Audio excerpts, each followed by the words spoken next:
presidente, estadista, monarca, quando assume o poder, ele discursa. E é lá nesse trono que Jesus menciona algumas palavras, e é o que nós vamos ver. As 7 palavras de Jesus. Antes de morrer, naquela cruz, Jesus cita 7 frases, são as suas últimas palavras, as últimas palavras dele antes da morte, e ele vai pronunciá-las na sua cruz. O Rei dos Reis, o Senhor dos Senhores, o Rei dos Judeus, coroado, vestido, e agora no seu trono, vai pronunciar as suas palavras. São 7 palavras, e é sobre isso que eu vou pregar, as 7 palavras de Cristo. Qual foi a primeira delas? A primeira delas, e eu não vou dizer aqui, não está narrado aí, eu vou fazer de forma aleatória, só olhe para mim.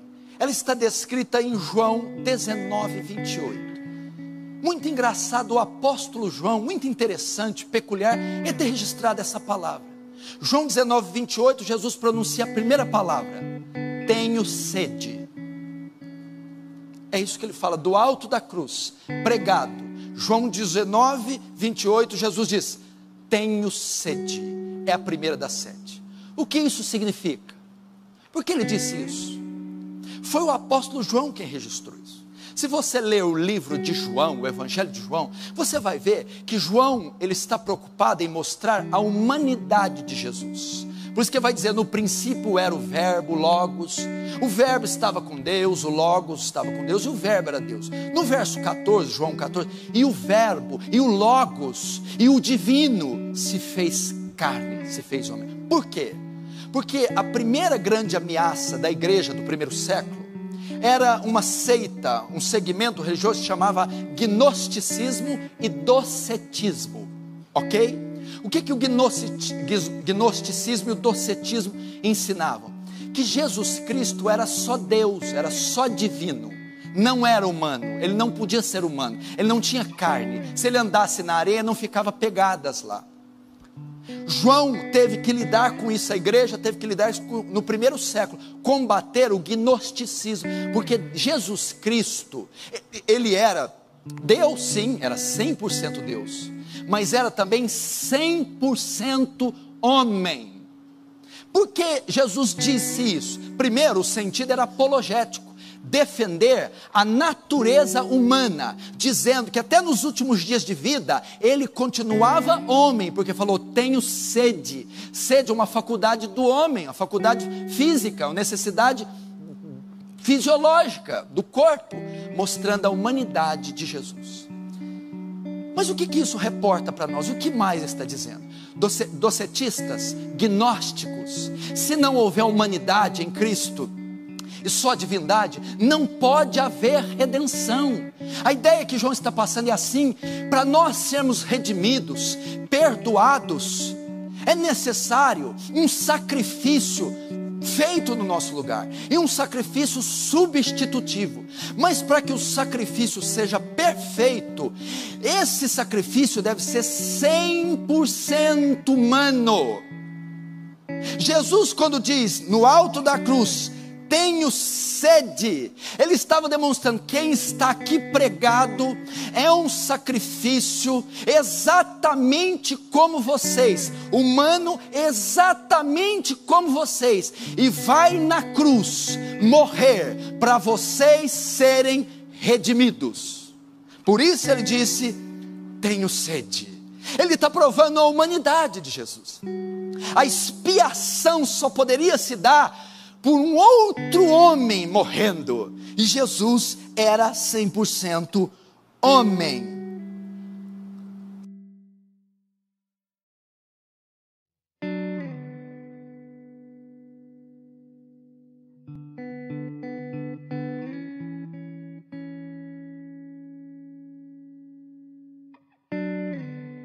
Segunda frase que ele vai pronunciar na cruz. Agora, propiciando o sacrifício para o homem, agora há o sacrifício, há o substituto. No Antigo Testamento você tinha ali o que fazia expiação pelo pecado, ou seja, cobria perdoava? Era um cordeiro, era uma ovelha macho pequena, novinha ainda. Você tinha no Velho Testamento um cordeiro. Jesus Cristo é o cordeiro. João Batista, quando vê, diz: eis o Cordeiro de Deus que tira o pecado do mundo. No Antigo Testamento também tinha um ritual assim, antes do cordeiro ser recebido, ser recebido por sacrifício, o sumo sacerdote punha as mãos em cima da cabeça dele, antes do sacrifício. Por quê? Transferindo o pecado de Israel para o cordeiro. Esta foi a função de Cristo. E para ser o cordeiro, ele tinha que ter sede, fome, ele tinha que sangrar, ele tinha que ser humano. Segunda frase de Jesus na cruz está registrada em Lucas 23, 34. Ele diz assim, a segunda frase do alto do seu trono.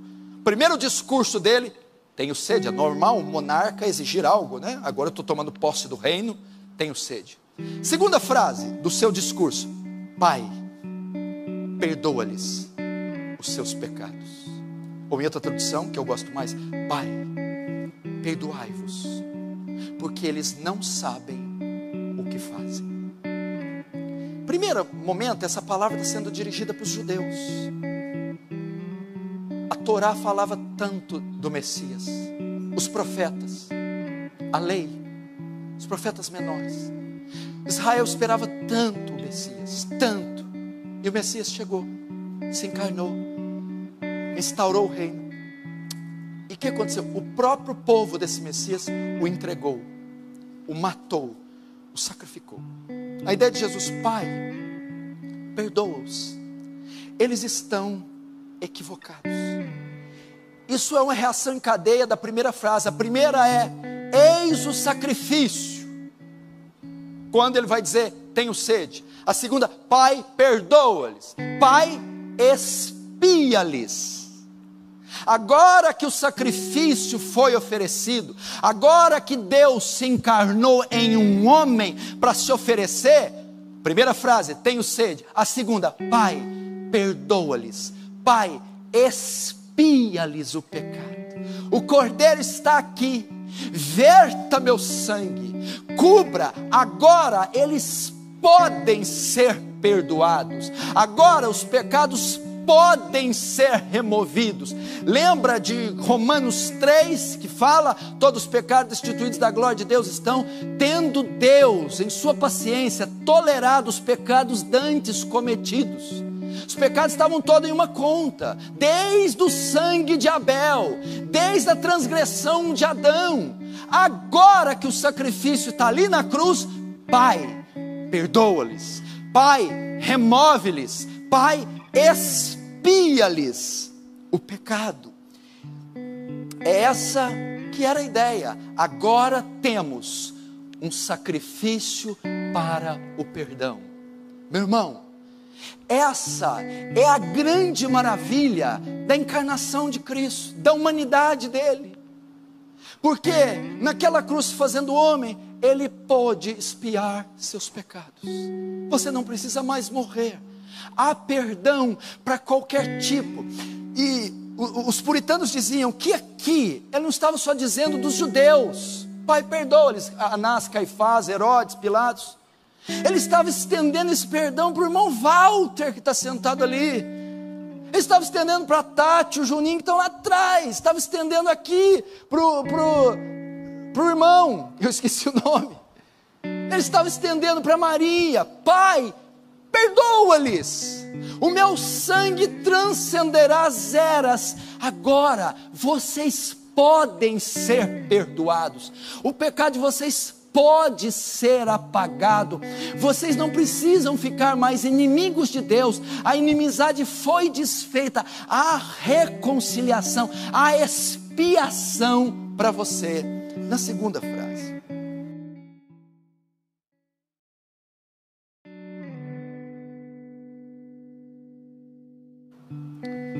a terceira frase do seu discurso, qual é? Está registrado em Mateus 27, 46. ele diz: Eli, Eli, lama sabachthani. Deus meu, por que me desamparas? Veja, primeiro, se fez homem para nos substituir. Terceiro, o pecado pode ser perdoado. Segundo, o pecado pode ser perdoado. Terceiro, toda transgressão recebeu o justo castigo. Tem um preço para o perdão desses pecados. Há um preço que deve ser pago. Ele não pode simplesmente cobrir seus pecados, tirar eles de você. Esses pecados têm que ser pagos. Como eles são pagos? A justiça de Deus tem que ser satisfeita, porque nós quebramos a lei do Estado, do céu, infringimos a lei, e o Estado, o céu, a justiça de Deus exige punição, e a punição vem em forma de ira, da morte do condenado. Uma vez que ele propiciou o perdão, agora ele tem que pagar por nossos pecados. A terceira frase, quando diz: Eli, Eli, lama sabachthani, Deus meu, por que me desamparaste? Ele estava sofrendo a ira de Deus. Ele levou sobre ele o nosso pecado, aquele que não conheceu o pecado, por nós se fez pecado, para que nós, através dele, fôssemos feitos a justiça de Deus. Deus o desamparou, porque ele foi feito maldição. Maldito é aquele que for pendurado no madeiro. E quando ele fala Eli, Eli, lama sabachthani, é um brado de agonia, é um brado porque a ira de Deus estava sendo despejada sobre Cristo. Ele estava bebendo o cálice da ira de Deus. Por quê? Por ter levado sobre ele nossas culpas, por ter se oferecido como um sacrifício substitutivo, por ter se encarnado. Agora Deus vem e fala: eu quero contas do pecado dessas pessoas. Pois então o Senhor despeja a sua ira. E quando ele diz: por que me abandonastes? O Senhor o abandonou. Os reformadores dizem que Jesus sentiu um inferno em seu coração, um inferno em sua alma, as pestes do inferno lançadas sobre eles, porque ele ficou sem a presença favorável do Pai. A cólera de Deus começava a ser despejada sobre ele, em pagamento por nossos pecados.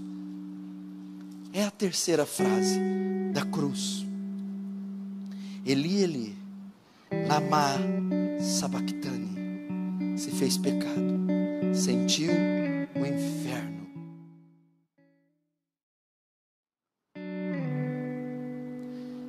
Quarta frase da cruz. Ela está descrita em João 19:30. É uma das frases mais lindas de todo o Evangelho, de toda a Escritura. A quarta frase que Jesus pronuncia no seu discurso é: está consumado. Está consumado. O que é isso?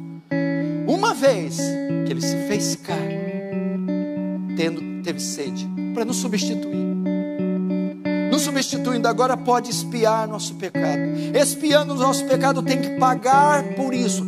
Paga sofrendo a violenta ira de Deus.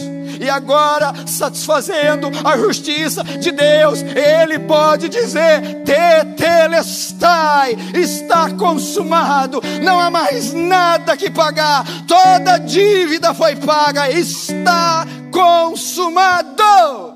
Você não deve mais nada a Deus, não há um pecado seu na conta de Deus, não há dívida diante de Deus, foi tudo pago.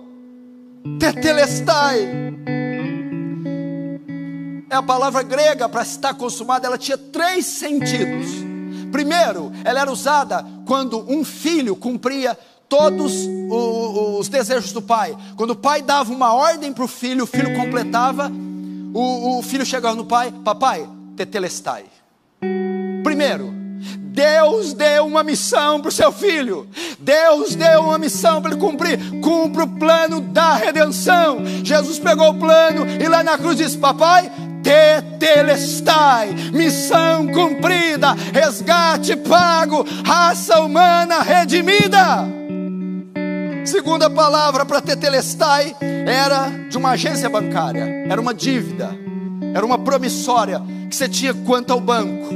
E quando você suava e arrumava dinheiro, você ia lá e pagava o agente bancário, ele pegava a promissória e carimbava: tetelestai, está quitada a sua dívida. Nós tínhamos uma dívida gigantesca no banco do céu com o Senhor, uma dívida que eram os nossos pecados, impagável, uma fortuna incalculável. Tínhamos uma dívida colossal naquela cruz, vertendo o seu sangue. Jesus vai lá, pega a dívida que era contrária a nós, crava na cruz e escreve: tetelestai, está pago. Você não tem mais nenhuma dívida, zerou sua dívida com Deus, zerou seu pecado com Deus, não deve mais nada para Deus. A terceira palavra usada para tetelestai era quando você comprava uma propriedade, um terreno, você adquiria e suava para pagar a prestação. Quando você pagava ela, o direito de posse, o direito de herdar ela, vinha escrito: quando pagar o último centavo, tetelestai. Deus nos deu o direito de ir ao céu, de herdar a vida eterna. Quando Cristo naquela cruz brada: tetelestai, Ele diz: eu adquiri uma herdade para vocês, eu adquiri um imóvel para vocês, eu adquiri uma pátria, o céu. Tetelestai. Está consumado, igreja. Primeira frase dele: tenho sede, sou homem como você, sofro como você, sinto como você, estou aqui para substituir você. Segunda frase: Pai, perdoai-os. Uma vez que está aqui, Pai, expiai-os. Pai, cobri seus pecados. Agora vocês podem ser perdoados. Terceira frase: Elohim, Elohim, lama sabachthani. Deus meu, por que me desamparaste? O que é isso? A ira que era para ser despejada sobre você. Pecador, vai, satisfaça a justiça de Deus. Pecador, dê conta dos seus pecados. Na cruz, Jesus dizendo: não, eu sofro a ira, eu satisfaço a justiça, eu pago a sua dívida. Tendo pago, a quarta frase: tetelestai, está consumado. E agora nenhuma condenação há mais para os que estão em Cristo Jesus. Quem tentará acusação contra o escolhido de Deus? É Deus quem os justifica. E quem os condenará? Pois foi Cristo que morreu, ressuscitou, subiu aos céus e está sentado à destra do Pai. Já não há condenação para aqueles que estão em Cristo Jesus.